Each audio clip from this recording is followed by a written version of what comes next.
Selamat pagi anak-anak, bagaimana dengan kabar kalian? Semoga kalian selalu sehat. Hari ini kita akan membahas tentang bab kedua sekarang. Bab pertama kemarin adalah alat reproduksi pada manusia, yang kedua sistem reproduksi pada tumbuhan dan hewan. Baik, silahkan kalian simak video dari Bapak tentang penjelasan materi reproduksi pada tumbuhan. Berikut. Baik anak-anak, hari ini kita akan belajar mengenai sistem reproduksi pada tumbuhan. Ada apa aja sistem reproduksi pada tumbuhan? Ya, kita lihat. Sistem reproduksi pada tumbuhan ini itu dibagi menjadi dua, ya, yaitu secara seksual dan aseksual, atau disebut juga yang pertama secara vegetatif, yang kedua secara generatif. Nah, di vegetatif ada apa aja? Mari kita lihat. Vegetatif dibagi juga menjadi dua. Yang pertama alami, yang kedua buatan. Yang alami itu ada spora, umbi, tunas, stolon, dan rizoma. Kita bahas satu persatu. Yang spora dulu. Spora dibentuk di dalam kotak spora atau sporangium. Nah, kotak spora ini yang telah masak, dia akan pecah. Setelah dia pecah, spora akan jatuh di tempat yang sesuai, maka spora tersebut akan tumbuh menjadi tumbuhan baru. Contoh tumbuhan yang berkembang biak dengan spora yaitu tumbuhan lumut dan tumbuhan paku.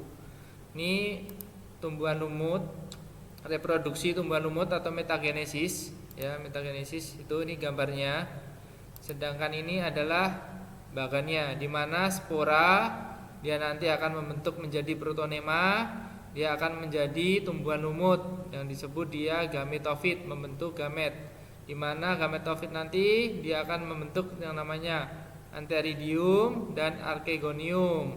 Antheridium itu adalah menghasilkan sel sperma, kalau archegonium itu ovum.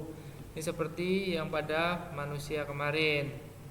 Terus di sini antara sperma sama ovum dia akan mengalami yang namanya proses fertilisasi sama halnya pada manusia kemarin, sehingga dia membentuk zigot. Nah, zigot nanti dia akan membentuk sporogonium atau disebut juga sebagai sporofit. Setelah itu dia akan membentuk lagi menjadi sporangium. Dah, sampai di sini untuk tumbuhan lumut. Ada yang ditanyakan? Baik, kalau tidak ada tanyakan, kita lanjut ke tumbuhan paku. Ini juga sama, reproduksi tumbuhan paku atau metagenesis pada tumbuhan paku. Ini gambarnya. Ini secara tabel, ya, urutannya. Yang pertama dari spora dia akan membentuk protalium. Nah, protalium ini dia akan membentuk yang namanya gametofit juga, yaitu antheridium sama archegonium. Terus antheridium ini menjadi sperma, archegonium menghasilkan ovum. Ini juga terjadi proses namanya fertilisasi, di mana dia akan membentuk yang namanya zigot. Nah, zigot ini dia akan membentuk menjadi tumbuhan paku. Nah, pada tumbuhan paku ini disebut sporofit. Terus dia akan menjadi sporangium, sama halnya di tumbuhan lumut. Baik, ada tanyakan sampai sini? Kalau nggak ada yang tanyakan, kita lanjut, ya, ke tumbuhan yang berikutnya, yaitu vegetatif alami pada umbi.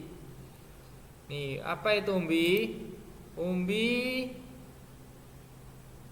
Umbi merupakan organ tumbuhan yang mengalami perubahan ukuran dan bentuk sebagai akibat perubahan fungsinya, di mana umbi dibagi tiga, yaitu umbi akar, contohnya wortel sama lobak. Umbi batang, contohnya kentang sama dahlia. Dan terakhir umbi lapis, contohnya bawang merah, bawang bombay. Lanjut. Secara vegetatif tunas. Nah, di sini merupakan bagian tumbuhan yang baru tumbuh dari kecambah yang berada di atas permukaan tanah, di mana tunas dibagi dua. Ada yang namanya tunas biasa. Tunas biasa itu tunas yang tumbuh di ujung daun. Contohnya rambutan, mangga. Yang kedua tunas adventif. Ini adalah tunas yang tumbuh selain di ujung daun. Contohnya pohon pisang, bambu, cocor bebek. Ya, jelas ya. Baik, Bapak lanjutkan sekarang stolon dan rizoma. Stolon atau geragi ini merupakan batang yang tumbuh menjalar di atas tanah. Nah, contohnya itu adalah stroberi sama pegagan. Terus yang kedua rizoma. Rizoma ini merupakan batang yang tumbuh menjalar di dalam tanah. Ya, ini kalau stolon tadi di atas tanah, kalau rizoma di dalam tanah. Contohnya jahe dan kunyit. Baik, ada yang tanyakan tentang vegetatif alami? Bagaimana tentang penjelasan dari Bapak? Apakah sudah jelas semua? Baik, kalau sudah jelas semua, kita lanjut ke yang vegetatif buatan. Ada apa aja? Nah, ini yang buatan ada namanya stek. Stek ini merupakan organ tumbuhan yang ditancapkan ke dalam tanah, berupa yang pertama stek daun, contohnya cucur bebek. Stek tangkai yang kedua, contohnya mawar. Dan yang ketiga, contohnya stek batang, yaitu di ketela. Ini contohnya. Ini dipotong beruncing terus tancapin ke dalam tanah. Nah, di sini nanti ruasnya akan tumbuh daun. Ini adalah cara stek. Terus yang kedua itu secara cangkok. Cangkok merupakan batang yang dikikis dari batang kayu dan membentuk perangkaran baru. Contohnya batang tanaman dikotil yaitu mangga, jambu dan lain-lain. Ini caranya. Di sini ntar kalian bisa lihat dan bisa baca ya. Lanjut. Yang berikutnya adalah merundu. Merundu itu adalah ujung batang tanaman yang dimasukkan ke dalam tanah, di mana ujungnya sedikit menyumbul ke atas tanah. Contohnya tanaman bougainville, stroberi dan lain-lain. Nih bentuknya seperti ini. Jadi ini dimasukkan ke dalam tanah, maka setelah dia masuk dalam tanah, dia nanti akan tumbuh. Nah, itu namanya merunduk ya. Terus kita lanjutkan tentang okulasi. Okulasi atau menempel itu adalah menanam tunas tanaman A unggul ditanam di B tidak unggul. Contohnya mangga dan jeruk. Ini contohnya. Jadi ini umpamanya misal pohon mangga yang unggul, ini mata tunasnya ini yang tumbuhan tidak unggul, terus ini yang unggul, dia nanti ditempel di sini, maka dia nanti akan tumbuh tunas yang baik. Ya.